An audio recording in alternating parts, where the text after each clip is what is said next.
Greetings, fellow Dungeon Delvers, and welcome to Dorans and Dragons, where we work together to come up with Dungeons & Dragons 5th edition builds for your favorite League of Legends champions. Today we're building Twisted Fate, the Card Master. A river rat from birth, Tobias Felix grew up with the river folk who lived outside of Bilgewater.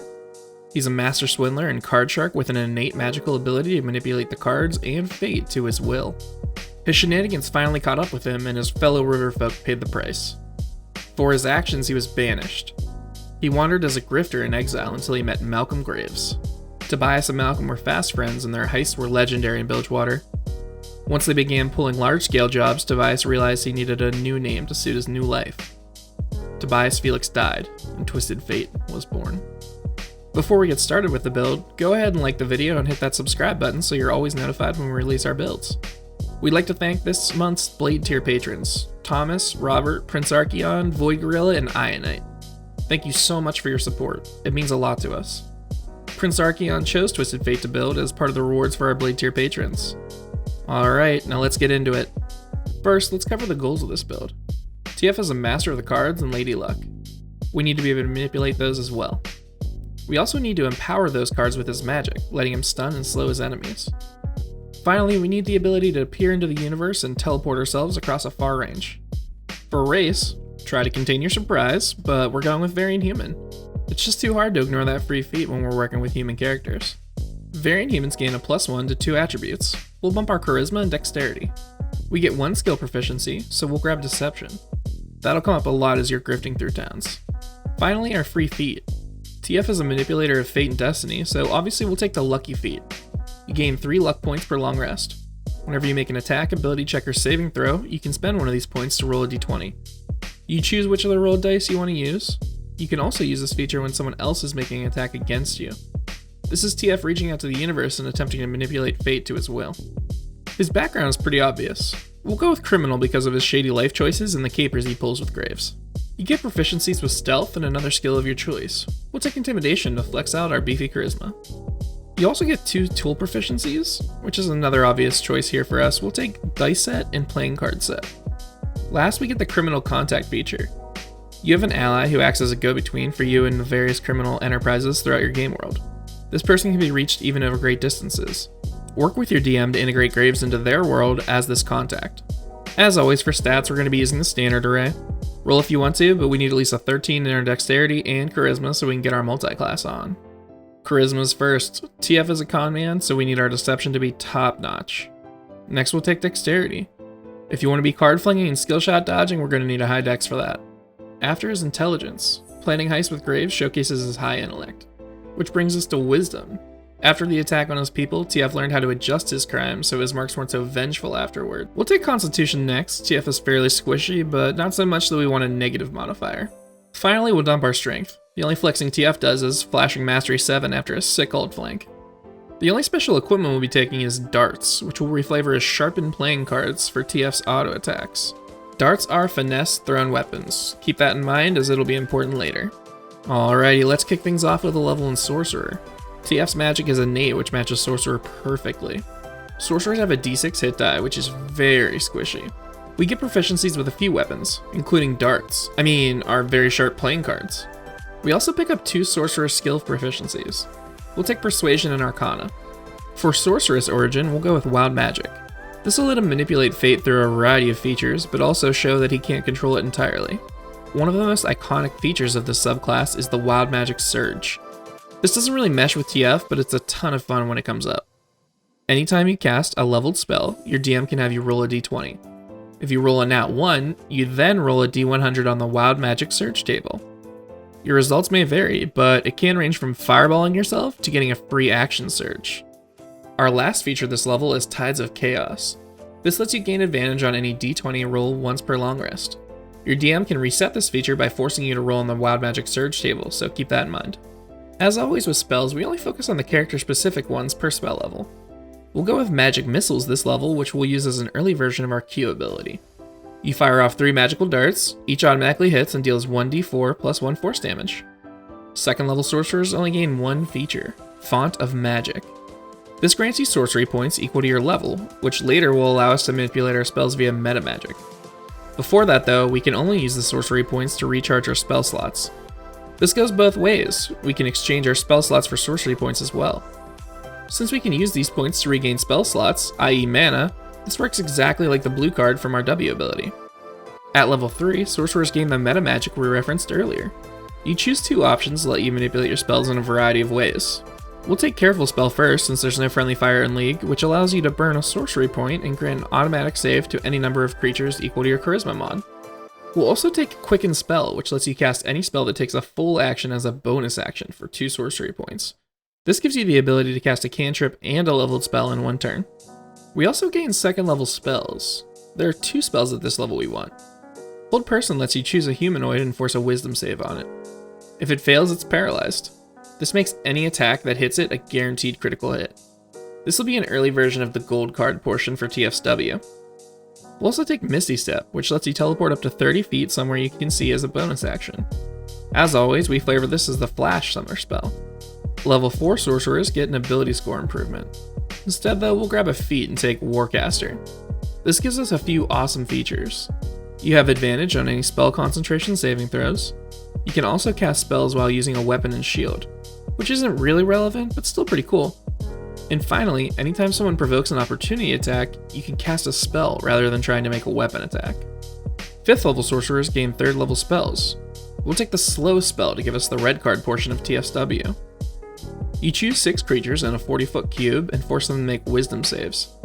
If they fail, their speed is halved and they have a -2 to AC and Dex saves. Now that we have at least an early version of our Q and W abilities, we'll get our E ability and flesh out our criminal roots with a few levels in Rogue. Rogues have a D8 hit die, which will give us a little bit of a beefier health pool than if we went full caster. We also gain proficiency with Light Armor, Thieves' Tools, and Sleight of Hand. We also choose 2 skills to double our proficiency bonus with via Expertise. We'll choose Sleight of Hand and Deception. We need those quick hands to whip the cards around, and the Deception so nobody's the wiser when we lie our butts off. You also learn the Thieves' Cant, which is a special language that lets you sneak coded language into normal conversations. Finally, you gain Sneak Attack.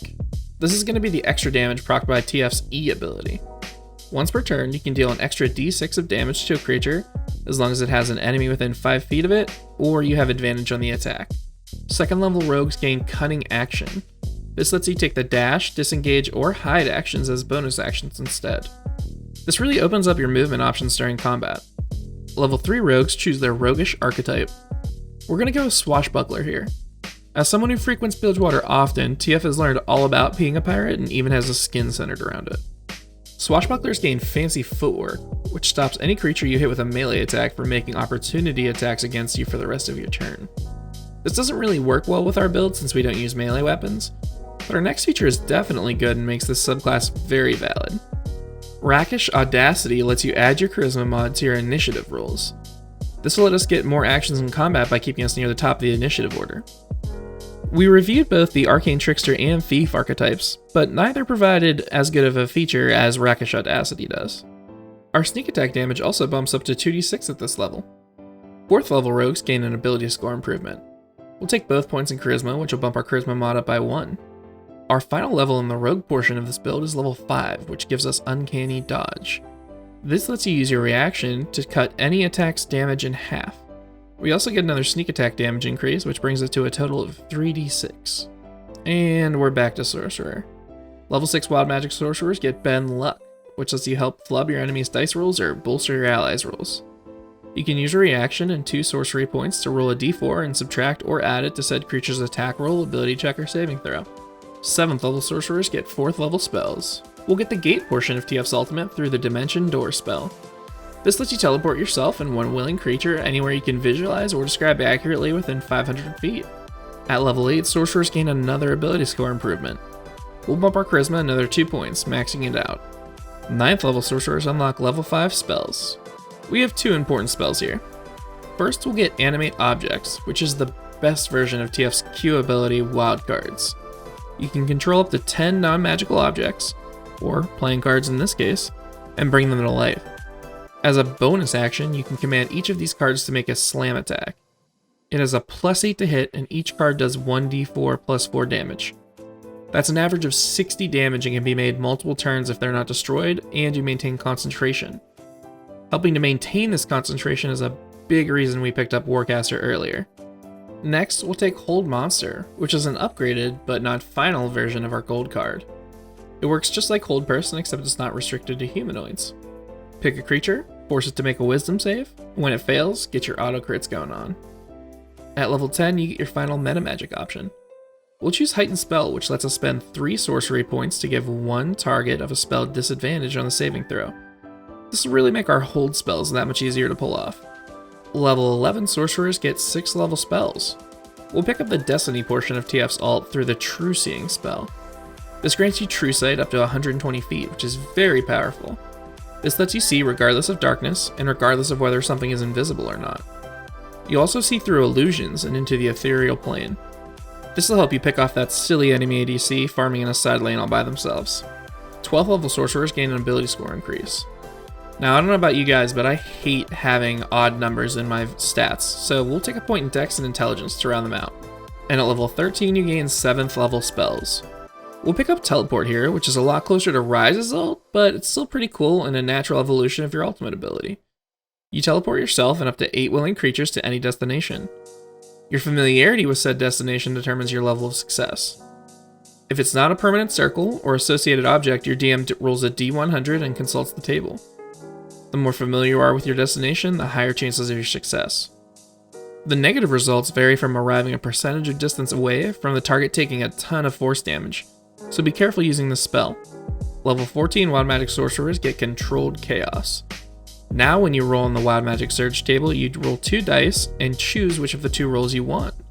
This is essentially advantage whenever you're rolling on that table. Our final level of the build is Sorcerer 15. We get our 8th level spells and the final version of TF's gold card, Power Word Stun. This lets you speak a word of power, or fling a golden magically imbued card at a target, and if the target has 100 HP or less, it's stunned. No save, no legendary resistance, it's stunned. Now, the stun condition is not as detrimental to a creature as the paralyzed condition provided by the hold abilities, which is true, but you still have advantage on all attack rolls against it, it automatically fails all dex and strength saves, and it can't move. Your other caster friends will love you for this, as their most powerful spells hit full on. Alright, now that we've completed the build, let's see how we did. First, we'll cover the good. We got all of the Cardmaster fantasy thrown in, from the reflavored darts to animate objects, giving you a literal hailstorm of throwing cards. We also got all the status effects from TF's Pick a Card ability. And finally, this build has a ton of utility, from crowd control to vision granting. Now the bad. I know this comes up a lot with these characters, but TF is easily one of our squishiest ones. You may want to change Dexterity Intelligence bump at the end for some extra Constitution instead for a little bit of a beefier health pool. We also don't have any melee protection, or damage, so be careful with close quarters combat. So what'd you think? I've included a link to this build via D&D Beyond in the description below, as well as Amazon links to the books used in this build. If you enjoy this type of content, please consider supporting us on Patreon. We have a few awesome rewards, including access to our Discord, where we chat about our builds, and a guaranteed champion build of your choosing.